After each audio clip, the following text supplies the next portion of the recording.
Next on Energy Switch, we'll look again at battery technology and how it may impact our future. Let's be realistic. The scaling of the batteries, even if we do it at exponential rate, we are facing the supply chain shortage, the mining challenges, and all these issues. We need alternative solutions to come in place to play together. At the same time, that opportunity is galvanizing researchers to make batteries that are suitable for the grid. And so I expect that, these goals and the reality that you identified to drive innovation in all sorts of complementary areas, and that's the excitement. Coming up on Energy Switch, we'll conclude our episode on batteries for cars and grids. Funding for Energy Switch was provided in part by the University of Texas at Austin, leading research in energy and the environment for a better tomorrow. What starts here changes the world. And by EarthX, an international nonprofit working towards a more sustainable future. See more at earthx.org. I'm Scott Tinker, and I'm an energy scientist. I work in the field, lead research, speak around the world, write articles, and make films about energy. This show brings together leading experts on vital topics in energy and climate. They may have different perspectives, but my goal is to learn and illuminate and bring diverging views together towards solutions. Welcome to the Energy Switch. In part 1, we talked mostly about batteries for electric vehicles. Now, we'll discuss how they might be integrated into the power grid to store electricity at scale, mostly to back up intermittent solar and wind. Lithium-ion batteries may not be well suited to this task. Instead, we'll need new battery chemistries and technologies to meet the rapid discharge, cost, safety, and reliability requirements of the grid.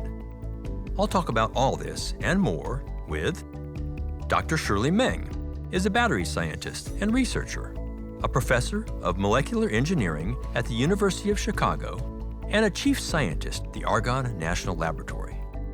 Dr. Lynden Archer is also a battery scientist and researcher, and director of the Energy Systems Institute and professor of chemical and biomolecular engineering at Cornell University.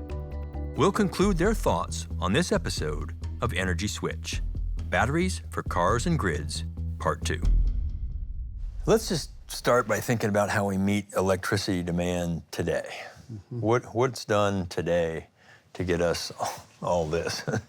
Well, it's a combination of things, right? So we, and mostly things that are based on combustion of fossil fuels to generate steam, and using the steam to do mechanical work that then ultimately, in a magnetic field, produces electricity. And so that's what we've done for at least the last 150 years.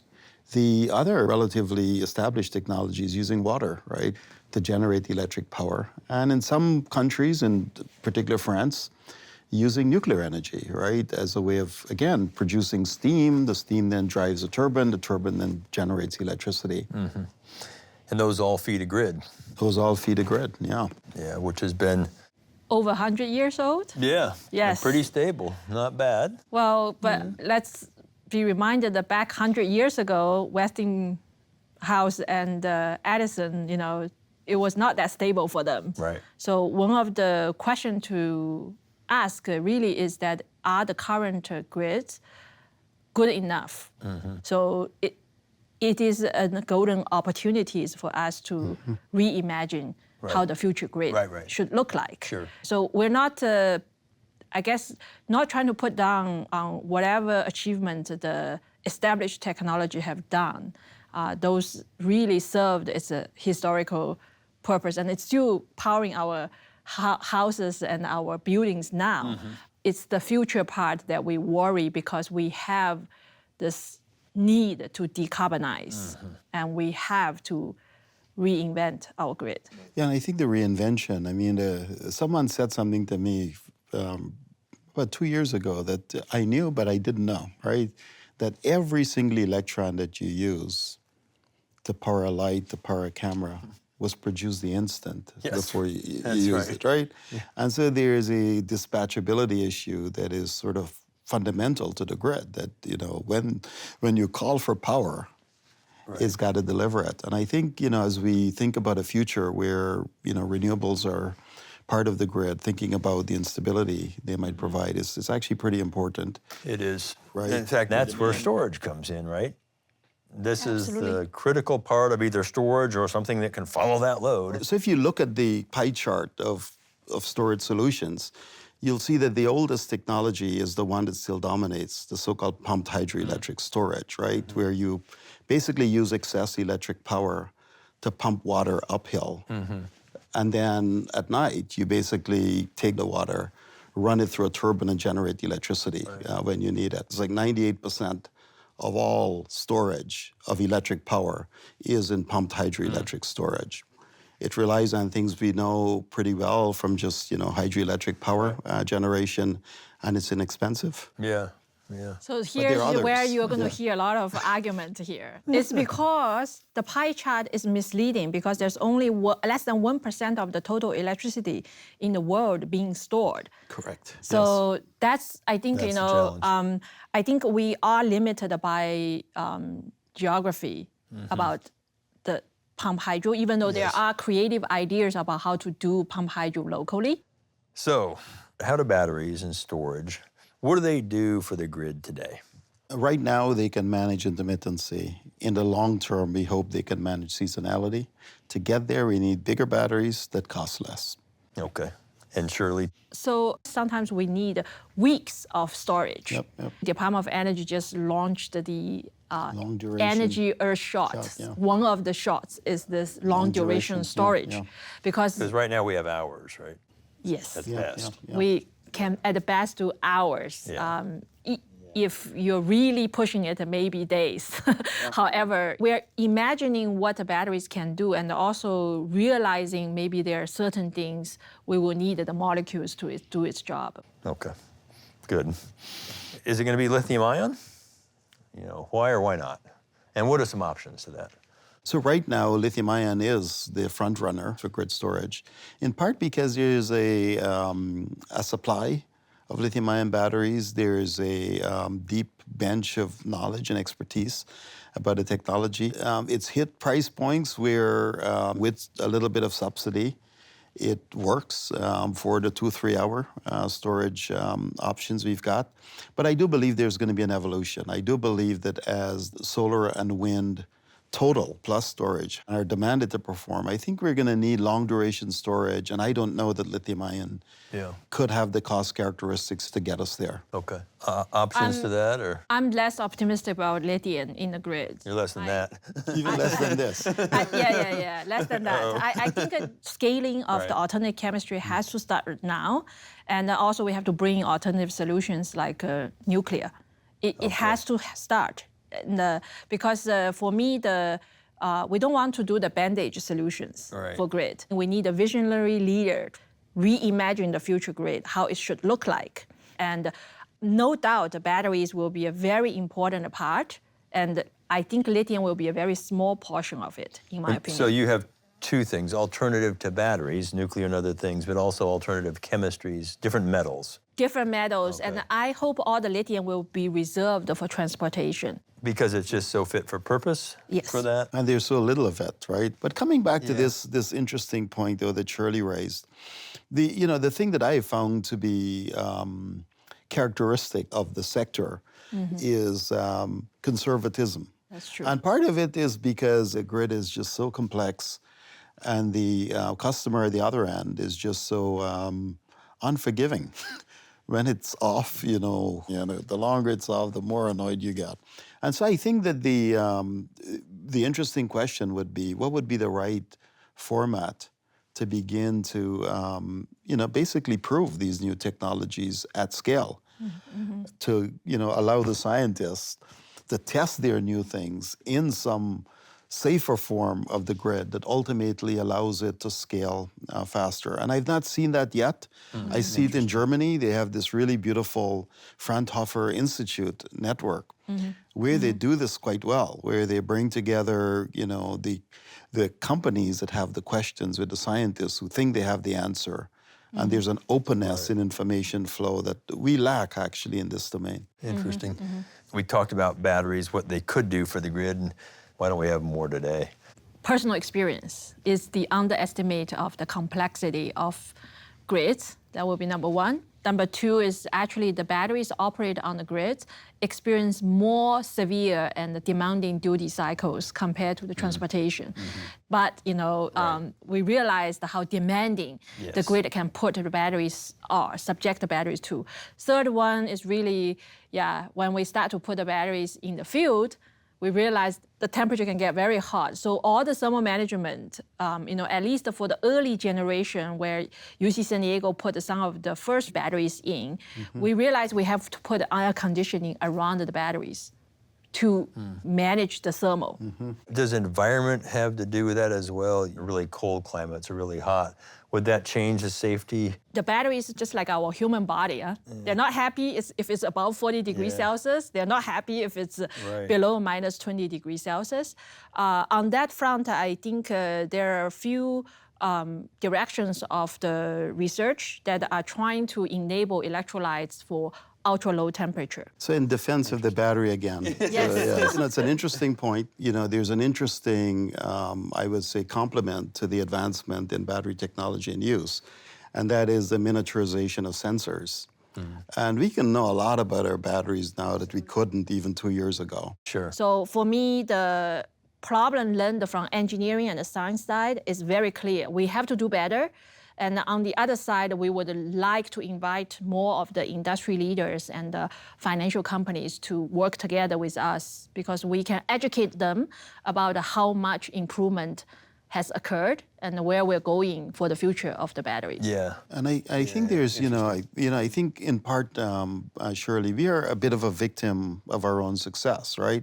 That it is so relatively straightforward to take the batteries that worked in our portable devices and then put them in transportation, and more or less, they worked. The grid is different. And I think what I'm hearing is exactly right, that there is a need to basically rethink what sort of batteries that are ultimately needed and to begin to design them for the end use. When are we going to see it? When are we going to see large-scale batteries on the grid?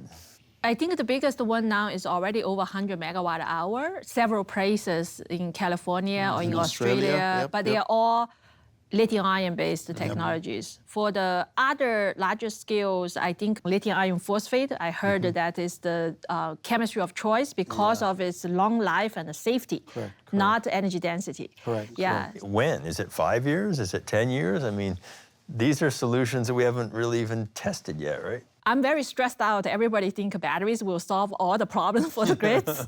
Let's be realistic.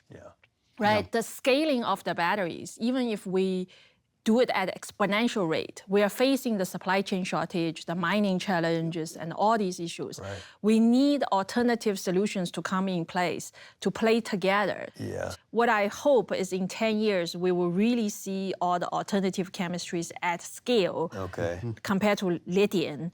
But at the same time, I'm just an academia person. So sometimes the realities can be Well, let me ask quite it this harsh. way.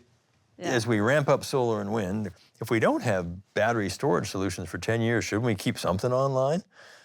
Gas peakers, I mean, we're actually legislating gas out of the world now. In my opinion, the game changer here is carbon capture technology in general, right? So the second the Earthshot was on CO2 capture. I think if we can figure out something in that area, at scale and reasonable cost, the equation is going to change. I'm just worried, are we going to be putting serious grid instability in here?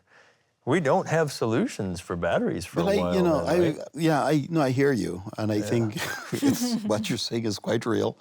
But I would argue that, at the same time, that opportunity is galvanizing researchers to make batteries that are suitable for the grid. I mean, these are things that were not imaginable, even 5 years ago. Sure. And so I expect that, these goals and the reality that you identified to drive innovation in all sorts of complementary areas, and that's the excitement. Scott, let me add one more point. So I think all the anxiety comes from the request of knowing when, right? So some folks had the timeline of 2030. I don't think we'll do it. Yeah. Some folks had it at 2040. Yep. You have to be super duper optimistic and all technology work out. And some of us had the timeline of 2050, right? So I think that 2054 for carbon neutrality, to realize. And a lot of people disagree with that, we should put the timeline off that much. But it's really a balance between people who are optimistic versus more realistic. Right. But I want to remind everyone, when I was a graduate student in 2001, I was told that if I managed to do some research, that battery cost come down to $200 per kilowatt hour, the world will change. That was 10 times reduction. And the battery field people actually delivered. So for me, in the grid, it's really important.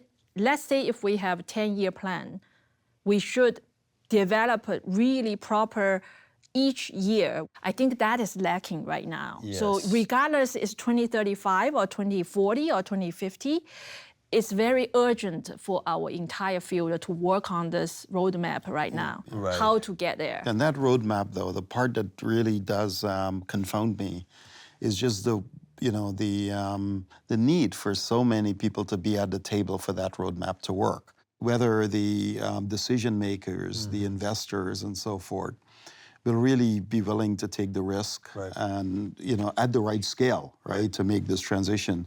I'm less pessimistic about the technology. I think we'll get there, especially if we take this perspective that, it's not necessarily going to be lithium-ion. Yeah. Yep.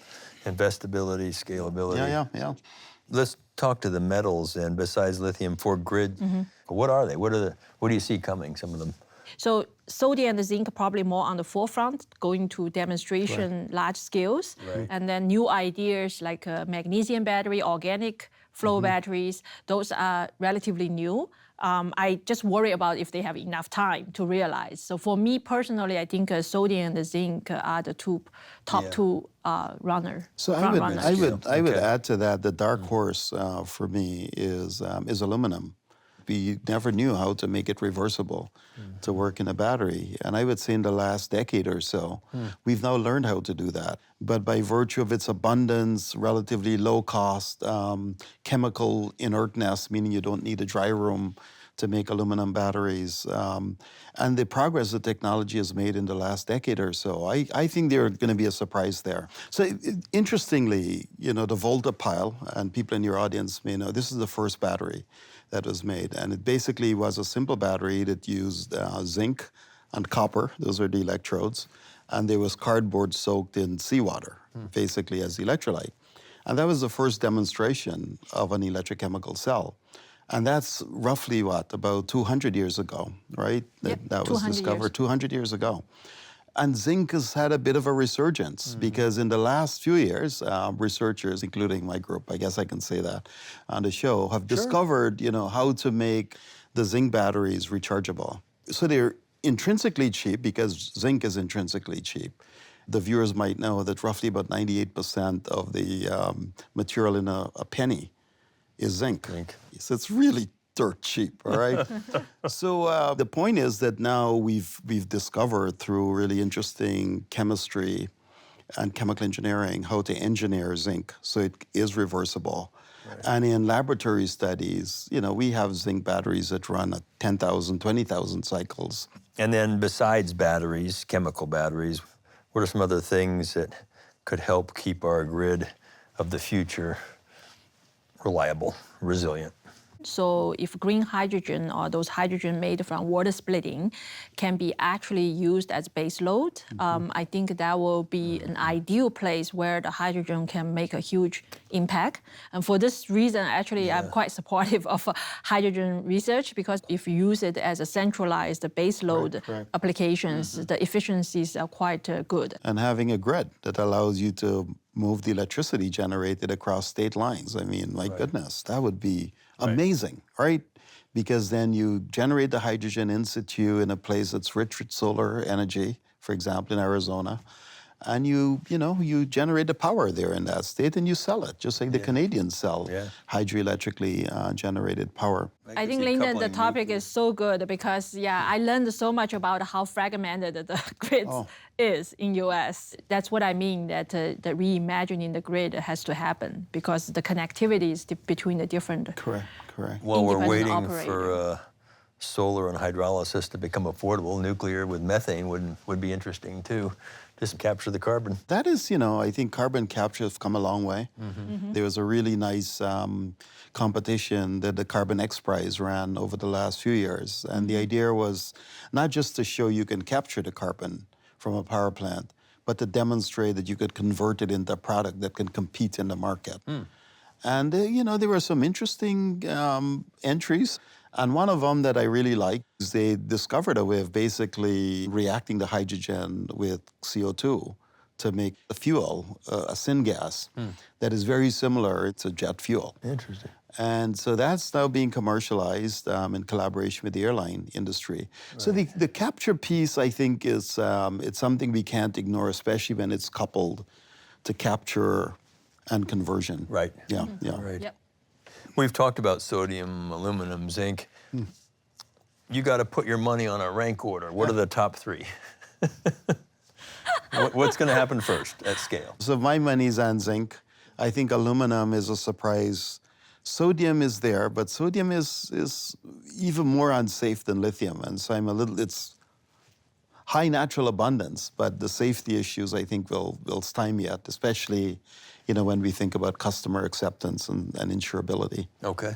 Yeah, so I will put sodium on the top because we have a solution for the safety concerns. Okay, zinc next, and I think I have to learn more about aluminum, but very happy to hear about the progress on that topic. Okay, so we have two high-level experts, and they have a different, what's the status of each one? How long to market for each of those?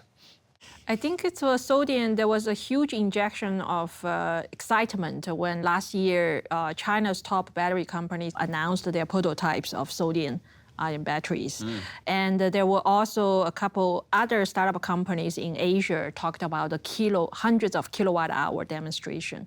So I see the scaling is happening, which means they also secured some supply chains for building the sodium-ion batteries. Interesting. I'm hoping, in United States, we have also had a similar track record.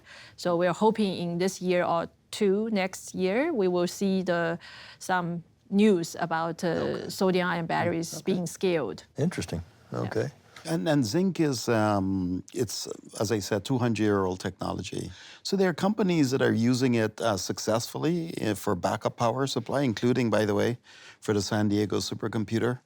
Using aqueous zinc batteries. The electrolyte is water. And it's catching on. I think just in the last year, I saw about 4 or 5 new startup companies secure funding for zinc technology. And so I think, as the community has looked at the very questions that are driving this discussion, cost, reserves, and so forth, they're coming to the conclusion that we need to invest in this technology. Right. What do these mean for the future of energy? How do you see this playing out? I guess we're both engineers, and we are trained to solve hard problems. We really do look at problems for what they're worth, opportunities to find solutions. And I do believe we live in really interesting times. People want to see us get to carbon neutrality. The answer is really one of sort of responsibility, that we can afford to demonstrate decarbonization at scale. We can afford to do it. And so we should be the living laboratory that demonstrates these things at scale. Some will fail, some will not. That then provides the example. So for me, I think with the encouragement from public, from the industry, I would just be very blunt here. If we don't provide the solution for battery storage, we won't be able to reach our the decarbonization goal, period. So it leaves us no choice. Basically, we have to work really, really hard to make it happen. Even we have about 3 to 4 terawatt-hour production each year, it will take us 10 years to complete so it's almost not solvable by battery alone. We don't deliver. we won't be able to reach our Right. goal. It's one of the wedges. It's one of the levers. But I really appreciate your candor and your thoughtfulness and the insights. I learned a bunch from both of you. Thank you. Very good. Thanks. Very thoughtful question. Thank you. Today, we have to generate electricity right as we use it, because we don't have grid-scale batteries to store it. Instead, we store electricity by using it to pump water into a reservoir, then release it through turbines when we need power. Batteries would be a more efficient solution, but the grid is much more demanding than cars, requiring rapid discharge and recharge, lower cost, higher safety, and long-term reliability. To meet those challenges, alternative chemistries based on common materials like sodium, zinc, and aluminum may be required. These technologies are in their infancy, but both guests agreed if we can figure out how to scale them affordably, batteries can be part of the solution to decarbonize the grid.